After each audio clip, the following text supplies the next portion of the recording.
Ministra, a senhora também colocou no discurso que esse tema da igualdade racial é totalmente transversal e central nas agendas globais. Uma das conexões mais relevantes também, atualmente, é com a pauta climática. A gente sabe que populações negras, indígenas, estão na linha de frente dos impactos, são as que mais sofrem. E, inclusive, a senhora já iniciou uma série de diálogos dentro do governo, mas também com a sociedade civil, para trazer essa pauta étnico-racial para a COP30. Então, gostaria que a senhora pudesse explicar que demandas que você tem escutado dessas populações e quais vão ser as metas do Ministério da Igualdade Racial na negociação da COP30. Claro, a COP30 é um evento que é isso, né? Não é o primeiro, o último desse ano, mas virão outros. Tem um histórico de atuação do movimento muito grande, muito forte, não só do movimento, mas do governo da sociedade civil como um todo. E pensar a justiça racial climática sem pensar quilombos não existe, sem pensar indígenas também não existe. Então, por sermos muito transversais, né, de uma área como um todo, a gente senta tanto com a Marina quanto com a Sônia, né, as duas ministras do meio ambiente e povos indígenas, para que a gente possa incidir também, porque tem uma frase que a gente tem usado muito desde o início do governo, que é: quilombolas e indígenas são agentes de preservação do nosso planeta, assim, são eles que conservam, são eles que cuidam, são eles que têm ali os saberes ancestrais, como nós falamos também no discurso. Então, ter acesso ao que eles fazem e usar de exemplo para o mundo, como a gente tem feito, como o próprio presidente tem feito agora mesmo, né? Estava com o Raoni e tantas outras figuras importantes desse tema, é obrigação nossa. Então, chegar numa COP30 com o Brasil tendo, infelizmente, ainda muitas situações de racismo ambiental, onde as pessoas insistem em dizer que não existem, né? E aí até abro um parênteses aqui: quando cai uma chuva, uma tempestade como caiu no Rio de Janeiro no início do ano passado e esse ano, não é sentido na Zona Sul como é sentido na Baixada, por exemplo, ou como é sentido na Favela da Maré, ou em qualquer outro lugar. Então, esse racismo ambiental precisa estar em pauta, mas para que as pessoas possam agir e cuidar do que ainda resta do nosso planeta. E chegar à COP30 com os quilombolas, visto que no nosso ministério a gente tem uma secretaria específica para isso, com várias demandas, desde empreendedorismo quilombola, como a gente cuida e tem visto mulheres e homens negros, até as titulações, né?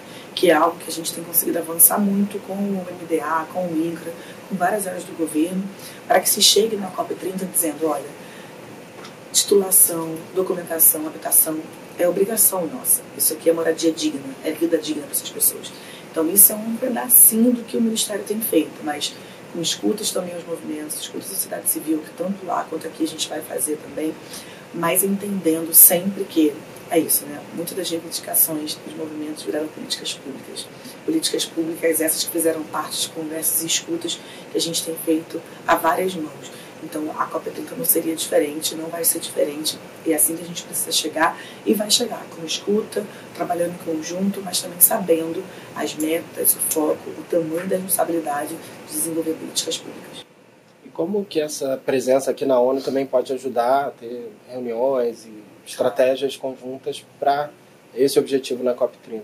Claro, você sabe que desde que mataram a minha irmã, todas as vezes que nós íamos ou estávamos presentes em algum fórum ou alguma sessão internacional, a visibilidade sempre crescia muito, né? Porque você vê que são vários países no mesmo lugar, no mesmo ambiente, tá? Então, por isso você ter a COP30 no discurso, mas não só isso, né? Eu acho que estar em espaços onde a gente consegue dividir, por exemplo, com Francia Marques, França, que é uma super ativista ambiental, que chega ali, né, a vice-presidenta da Colômbia, fazendo uma campanha que nós participamos em 2020 também, muito defendendo essa pauta, falando do racismo ambiental. Então, visibilidade maior do que essa talvez a gente não tenha, né? Mas a gente também entende que não é só o estar e o aparecer, é também usar os exemplos que a gente tem no próprio país que deram certo. Então, por exemplo, a gente sabe que a gente está vivendo um momento no mundo onde as ações afirmativas estão sendo muito duvidadas, inclusive aqui onde nós estamos, infelizmente.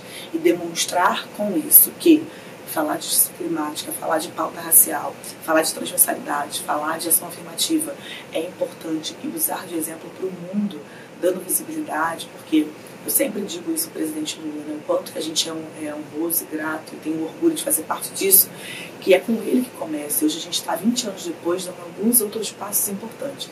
E eu acho que estar na ONU nesse fórum, que tem uma relevância tremenda para os nossos povos, é importante. Assim como nós estávamos, por exemplo, na COP16 com França, e a gente encabeça uma luta que a gente consegue sair vitoriosa dos termos dos povos afrodescendentes. Então, acho que isso é um exemplo assim, concreto também, né?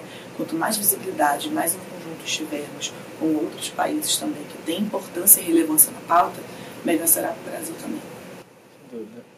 Ministra, voltando para a pauta dos quilombolas, que é uma das grandes prioridades também do Ministério, a titulação de terras tem avançado, como a senhora colocou, mas tem um estudo da CONAC do ano passado que mostra que 98% dos territórios quilombola hoje estão sendo visados também pela mineração, né, e por pressões que já estão muito concretas nesses territórios, que são locais também onde tem uma grande preservação do meio ambiente.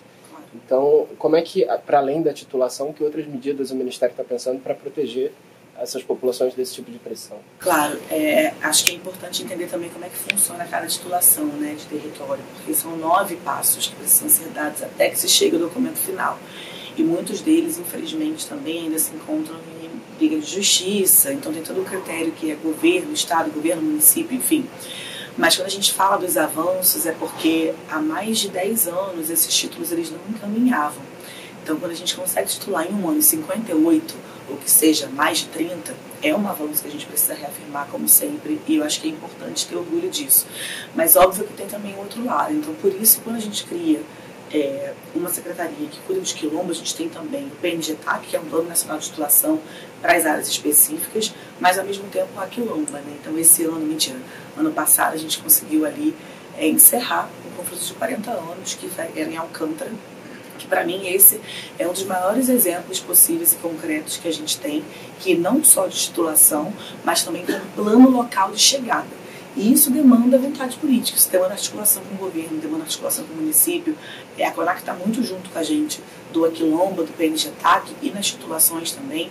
Quando a gente agora, na semana passada, lançou o Plano Nacional de Titulação na quilombola, quem estava ao nosso lado, chancelando, era a CONAC, porque se tem uma coisa que a gente não faz nunca, é agir ou tomar ações sem ouvir aquele povo especificamente. Então, é uma frase que eu adoro dizer: quem sabe dos quilombos são os quilombolas. Não tem como a ANL, porque está nesse lugar, fazer de qualquer maneira. Então tem que fazer com eles, em conjunto com eles. Mas sim, eu acho que você tem muita razão, e também esse estudo ele é muito pertinente, que vem inclusive do primeiro censo quilombola, que foi no ano passado, né? Assim, tipo, de anos e anos, as pessoas não sabiam nem que existiam quilombos e que existiam tantos territórios quilombolas. Mas a gente também consegue encampar esse censo, consegue também criar pautas específicas para cada local.